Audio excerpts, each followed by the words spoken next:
नाज़रीन, तमाकु छिकण न रुगो इंसानी जिस्म लाइ नुक़सानकार आहे पर माहौल ते पिणु नाकारी असर पवंदा आहिनि। सिगरेट जे धुएं सबबि माहौलियाती गदिलाण ऐं आबहवा में बि नाकारी तब्दीली ईंदी आहे। इन हवाले सां रिपोर्ट करे रहियो आहे मीरो ख़ान मां सफदर अली तुनियो।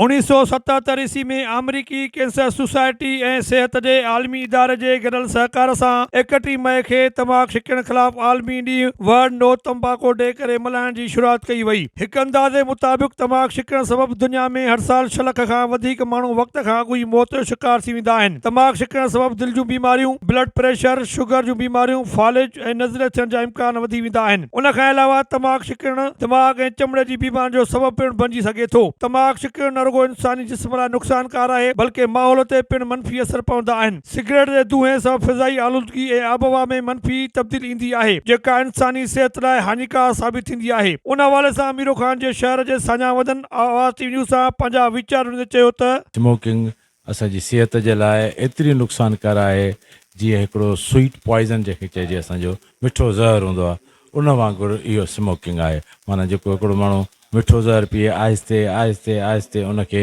तबाह ऐं बर्बादु करे छॾियो।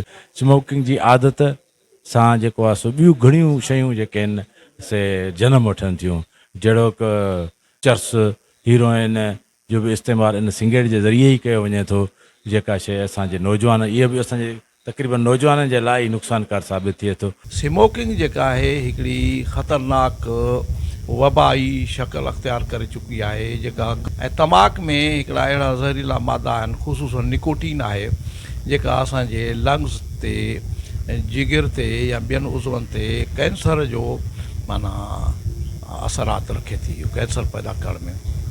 मूं पंहिंजे 45 सालनि जे तजुर्बे जे दौरान काफ़ी केसिस ॾिठा आहिनि हिते मीरो ख़ान में, जेके लंग कैंसर माना फेफड़नि जे कैंसर जे करे उहे वफ़ात। हक़ीक़त इहा आहे त स्मोकिंग जे हद ताईं नुक़सानकार आहे, उनखां को बि अणॼाण कोन्हे जो चइजे त जेको सिगरेट नोशी करे थो उनखे ख़बर आहे हिन जा नुक़सान केतिरा आहिनि। पोइ बि अफ़सोस इहो आहे त चङा भला माण्हू पढ़ियल लिखियल ऐं सिहत जो ख़्यालु रखंदड़ सिगरेट तमामु घणो चैन स्मोकर आहिनि।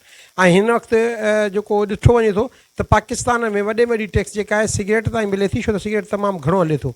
वक़्तु असांजे पाकिस्तान में मुनशियात जो जेको बि आहे त उन ते बि को कंट्रोल कोन्हे गवर्नमेंट जो। स्मोकिंग ख़िलाफ़ु आलमी ॾींहुं मल्हायो वञे थो ऐं स्मोकिंग तमामु घणी नुक़सानकार आहे। स्मोकिंग में सभु नशे वारियूं शयूं अची वञनि थियूं, हीरोइन, चर्स, अफ़ीम ऐं सिगरेट वग़ैरह।